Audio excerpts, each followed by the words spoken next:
Olá, queridos, a paz, tudo bem? Gente, a gente tinha falado de fazer culto no sábado, porque foi decretado o lockdown no domingo, né? Que seria proibido qualquer tipo de atividade no domingo. Inclusive restaurante, entrega, aqui em Votuporanga não, foi proibido todo tipo de atividade, a não ser posto de gasolina, farmácia, não sei o que mais, né? Então nós já fizemos o culto no sábado agora por causa disso, né? Porque não poderia fazer no domingo.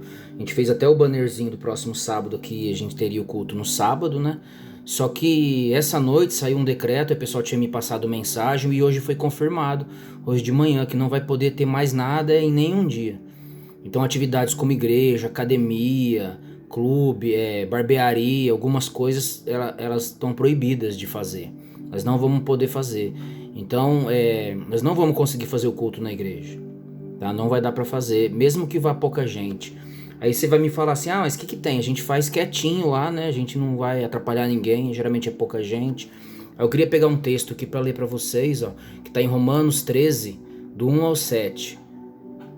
Fala, todo homem esteja sujeito às autoridades superiores, porque não há autoridade que não proceda de Deus. E as autoridades que existem foram por ele instituídas, de modo que aquele que se opõe à autoridade resiste à ordenação de Deus. Os que resistem trarão sobre si mesmos condenação, porque os magistrados não são para temor quando se faz o bem, e sim quando se faz o mal. Queres tu não temer a autoridade? Faz o bem e terá louvor dela, visto que a autoridade é ministro de Deus para teu bem. Entretanto, se fizeres o mal, teme, porque não é sem motivo que ela traz a espada, pois é ministro de Deus, vingador para castigar o que pratica o mal. É necessário que lhe estejais sujeitos, não somente por causa do temor da punição, mas por dever de consciência. Por esse motivo, também pagais tributos, porque são ministros de Deus, atendendo constantemente a esse serviço. Pagai a todos com o que lhe é devido. A quem tributo, tributo. A quem imposto, imposto. A quem respeito, respeito. A quem honra, honra. Então, queridos, aqui o que ele mostra aqui pra gente? Que eu não posso não fazer alguma coisa só por temer ser punido. Não é só por causa disso. Se eu conseguir fazer escondido, não vou ser... não vai acontecer nada. Não é por causa disso. É porque no mundo espiritual, quando você desobedece uma lei da terra, você está desobedecendo uma lei de Deus. Porque toda a lei da terra foi instituída por Deus. Então a gente não pode, a igreja ela não pode compactuar com coisas erradas. Aí alguém vai falar assim, mas na Bíblia fala que é preciso obedecer antes a Deus do que aos homens. Tá, isso daí está escrito lá em Atos 5:29. Pedro falou, porque ele estava lá pregando lá Jesus lá depois que Jesus já tinha morrido, e o pessoal lá, os fariseus, não queriam que falavam do nome de Jesus, eles não queriam que pregasse sobre Jesus. Eles pregavam a palavra de Deus lá normal, igual antes, mas eles não queriam que falasse de Jesus. Então eles estavam proibindo eles a pregarem a palavra de Jesus, o evangelho de Jesus. E Pedro não aceitou e falou, preciso obedecer antes a Deus do que aos homens. E Deus mandou ir de pregar o evangelho a toda criatura, era uma lei de Deus. Mas também tem essas leis da gente se sujeitar às autoridades. Tem outro texto também vai falar assim, sujeitai-vos a toda autoridade humana. Está em 1 Pedro 2,13. Sujeitai-vos a toda autoridade humana por amor do Senhor, quer ao rei como soberano, quer aos governantes, como por ele enviados para castigo dos malfeitores e para louvor dos que fazem o bem. Porque assim é a vontade de Deus, que fazendo o bem, façais emudecer a ignorância dos homens insensatos, como livres, e não tendo a liberdade como capa da malícia, mas como servos de Deus. Aqui nesse texto, querido, ele está falando o seguinte, eu não posso usar minha liberdade em Cristo para fazer coisa errada. Eu não posso, como eu sou livre em Cristo, fazer coisas erradas para Deus. Deus não vai compactuar com isso, embora eu esteja fazendo para Ele, mas Ele não vai abençoar a coisa que eu estou fazendo para Ele, que Ele não mandou eu fazer e que Ele não abençoa e que Ele não aprova eu fazer. Então, queridos, o que nós vamos fazer? Aí continuando aqui, no 17, fala, honrai a todos, amai aos irmãos, temei a Deus, honrai ao rei.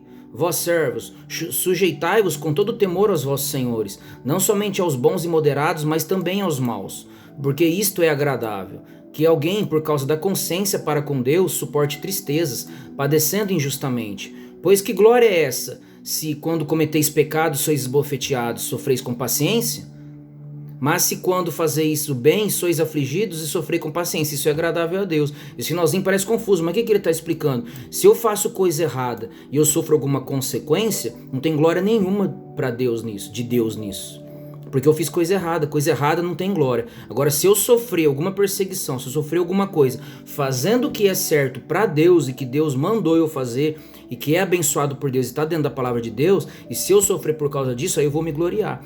Por isso que Pedro cantou lá na prisão. Por isso que eles louvaram, Paulo e Silas, quer dizer. Por isso que Paulo e Silas, eles louvaram. Por isso que Pedro, quando ele era esbofeteado, quando ele sofria, ele louvava também. Por quê? Porque ele estava fazendo algo certo para o Senhor. Ele foi condenado, ele foi julgado por fazer coisa certa para o Senhor. Agora, coisa errada, a gente não pode fazer. Então, queridos, aí a gente pensa, até tava, nossa, agora que a igreja está ficando legal, que tem bastante gente, que o pessoal tá vindo, o que vai fazer? Deus vai dar graça para a gente ver alguma maneira e de se reinventar. A igreja ela vai ter que se reinventar. Nós vamos ter que achar outras maneiras agora de conseguir fazer nossos cultos. Como, por exemplo, pegar poucas pessoas e fazer na casa, fazer em casa, igual a gente fazia antes. Só que em vez de todo mundo, a gente faz pequenos grupos. Um dia vai na casa de um com mais 2 famílias, no outro dia vai na casa de outro com mais 1 ou 2 famílias. E assim vai e a gente continua para a gente conseguir manter o fogo aceso. Senão o que vai acontecer, queridos? A gente vai esfriar. A gente vai esfriar, vai se afastar do evangelho. Aí é como uma caminhada. Você está caminhando com uma turma, por exemplo. Você está na rua andando, você está fazendo uma caminhada longa. Se você começar a ficar para trás e aquela turma está andando, você não vai alcançar mais elas, a não ser que você corra. E a gente começa a ficar para trás. E o inimigo pega quem fica para trás. A gente começa a murmurar quando a gente fica para trás. A gente vai... a vida da gente espiritual, você pode ver. Se você é um desses que está ficando para trás, que não tem acompanhado, você pode ver como que tá, é mais difícil. A vida espiritual não flui. Você não consegue mais orar. Você não consegue mais. O cristão, a vida em Cristo, ela foi feita para a gente viver em comunhão como corpo, não como indivíduo. Eu não consigo manter uma comunhão comigo mesmo. Eu tenho que ter comunhão com os irmãos. E essa falta de comunhão, ela é difícil. A gente fazer só culto online, o que estão justificando, por exemplo, é que a igreja consegue fazer culto online. Beleza, consegue fazer culto online. Só que o culto online não é a mesma coisa. As pessoas não firmam ali, você vê que as pessoas até assistem um pouquinho, depois para. Não tem comunhão, tem que ter contato, não adianta. Então nós como célula, o que nós vamos fazer? Nós vamos criar estratégias agora para a gente estar reunido. E eu queria contar com vocês para isso, tá? Com um esforço, vai ter que ter um esforço, a gente vai ter que se reinventar. A igreja vai ter que se reinventar. A igreja, eu não sei até quando vai isso. E se ia acontecer de vir uma outra epidemia, uma outra pandemia, uma outra coisa, a gente vai ficar sempre só em casa agora, a gente não vai fazer mais nada, a gente vai morrer fisicamente ou vai morrer espiritualmente. Nós temos que lutar contra isso e criar estratégias, criar novas armaduras. O inimigo ele não para, o inimigo ele cria estratégias toda hora. Então nós temos que criar as nossas estratégias para combater isso daí. Mas tudo dentro da lei. Eu não posso desobedecer leis dos homens, porque senão eu arrumo problema para minha cabeça no mundo espiritual. Porque o inimigo ele sempre vai trabalhar na minha vida com legalidade. Ele vai usar algo que eu fiz de errado para entrar contra mim em alguma demanda. Então eu tenho que estar o máximo possível alinhado com a vontade de Deus, com as leis da terra, para que eu consiga fluir no reino de Deus sem o inimigo me atrapalhar tanto, tá bom? Espero que eu tenha sido claro, que vocês tenham entendido. Espero que ninguém se ofenda com o que a gente fala, tá? Eu peço que Deus abençoe demais cada um de vocês. O pessoal que está meio afastadinho da igreja, se comunica com a gente está de coração aberto, a gente quer ajudar, só que tem gente que não dá abertura para isso, tá? Então, a gente tá aqui, a gente ama todos vocês e eu queria estar em comunhão com vocês, tá bom? Então, se você quiser, falar, não, eu quero que faz aqui na minha casa, vem só você e a pastora, eu vou, só eu e a pastora, não tem problema.